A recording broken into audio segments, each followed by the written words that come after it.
All right, Coach, our first visit since the start of the season. You had a tough start to the year, but the team has really turned things around the last few weeks, gone 5-3 since coming back up here north. Yeah, like we talked about earlier, Chris, you know, our southern swing certainly didn't go as planned. However, you know, you learn from every experience, good, bad, ugly, indifferent. And, you know, we've got exposed in a few areas. We saw some positives in a few areas and tried to get those all together for when the conference started. We've certainly put ourselves in a better position after 2 weekends, you know, of conference play than we were in last year. You know, we had dug a hole rather early. Right now, you know, we're above 500.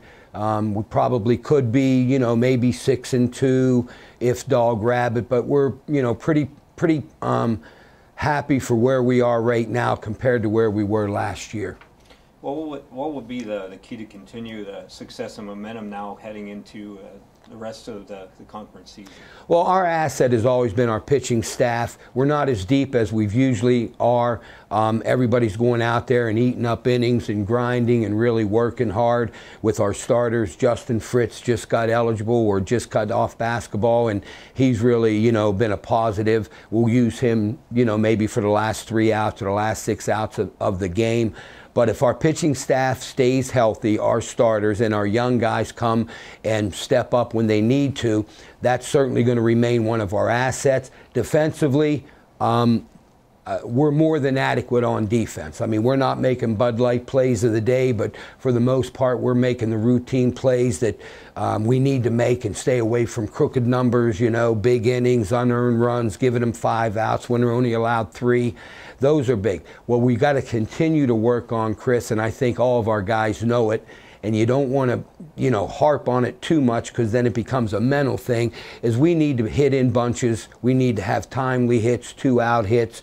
We need to be productive, you know. If we're going to make some outs, we need to make sure that they're productive outs. You know, ground ball, contact ground ball, getting the guy in from third, sacrifice fly, little things that don't really show up in the box score, but really ring loudly when you're, you know, talking 1-2 run ball games.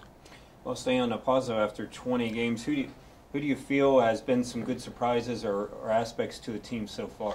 Well, Dylan, son of Frank, you know, numbers speak for himself. You know, he's a warrior out there. We moved him from center field into right field because he's now in our starting rotation as a pitcher. He just grinds, and you know, he's going to go deep into the ball game. He's not going to walk a lot of batters. He works very quickly. He's going to let the defense, you know, play behind him.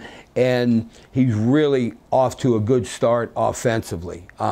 He and I talked a little bit, and he's worked very hard in the off season and in the preseason, and he's just in a groove right now. The ball looks like a beach ball. We've got a lot of guys stepping up and having really positive impacts. Chris Brake at third base is really playing the position well. Brock McGivern at second. Joe Sanfilippo, you know, at short. And it's tough when you have some double position guys like Sanfilippo and Dylan, son of Frank. You know, that can you got to be really careful on how you use them. But, you know, Anthony Conacher, and I'll tell you who's had a really surprising impact on our team has been Jagger Bruck. He's found a home in center field, saved the game for us basically against Wesley, and I think with a 400-foot shot that he caught right over the fence. So a lot of guys have done really well. Well, Coach, on the conference, how do you like the new one doubleheader against other teams, and compared to now then starting next weekend, we'll have full series against the North Division? Yeah, I really, it's not my job, I guess, to figure those things out. They just gave us the schedule, and we'll play it as planned. I'm not sure I totally understand it, but you know, I would really, this travel partner thing, I think that's pretty good. It's kind of set up kind of weird where we're going to go to West Virginia State on Friday, and we've already had to miss some classes, and it really creates some conflicts and some stressful situations when we're talking about academics versus athletics. Our professors, we try to be very proactive with our teachers, and for the most part, you know, they've worked with us. We went to Concord on a Monday and took 50% of our roster because that's what we had to do.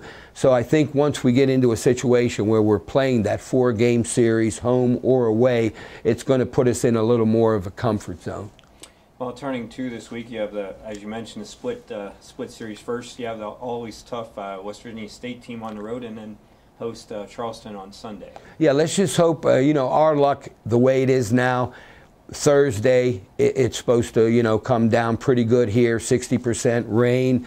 And they have basically the same forecast for Institute, West Virginia.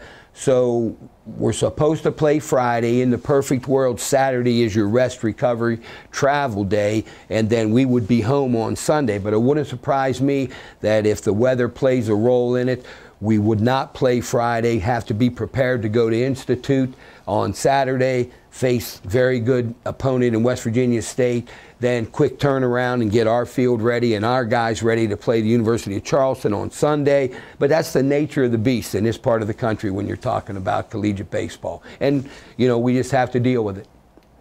All right.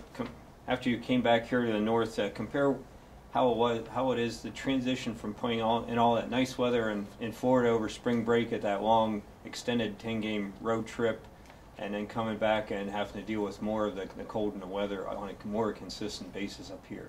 Yeah, we played a lot of baseball in 1 week down there in Florida, and obviously the weather down there is great. And when we come back up here in the north, it's cold, but all these guys are used to it. Most of our guys are from cold weather states, and we've been playing ball our whole lives up here. So it's just, just got to be prepared and ready to play no matter what the weather is. Well, after being a part-time player last year, now you're holding down the hot corner at third on a consistent basis in the starting lineup. How great has that transition been for you to really know you're going to be out there and holding down the defense like you have been? I just want to play for the team, and whatever I need to do, I'll play the role as best I can, and just being out there at third, I feel so comfortable, and we have a solid lineup, and just out there at third that I just feel comfortable, and just want to make the plays, the routine plays, and contribute to the team as best I can. How good is it to get the consistent at-bats as well? Because that really, once you get that consistency, everyone gets more comfortable at the plate and sees more pitching as well. Definitely. The more at-bats you get, the better off you're going to be, the more opportunities you have, and just being in the lineup every day it's easier, and you just feel more comfortable when you're up there.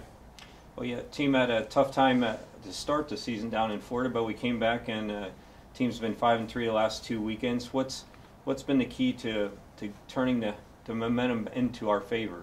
If we're hungry as a team, we come back, conference play really matters, and we just see the opportunity. It was a rough week down there in Florida, but we've turned the page, we moved on, and we're just trying to play together and win as many ball games as we can in conference. What will it take to keep the momentum going through this week and beyond?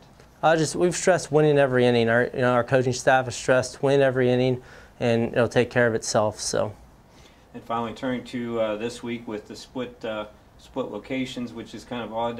You see some of that in the minor leagues different times, but you play at always tough West Virginia State first, and then come home to another formidable Charleston team. Definitely.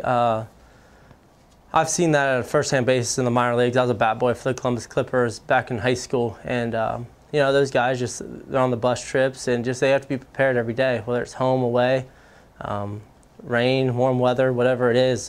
They just got to play, and that's what we're going to do. We're just going to play the game and just try and win.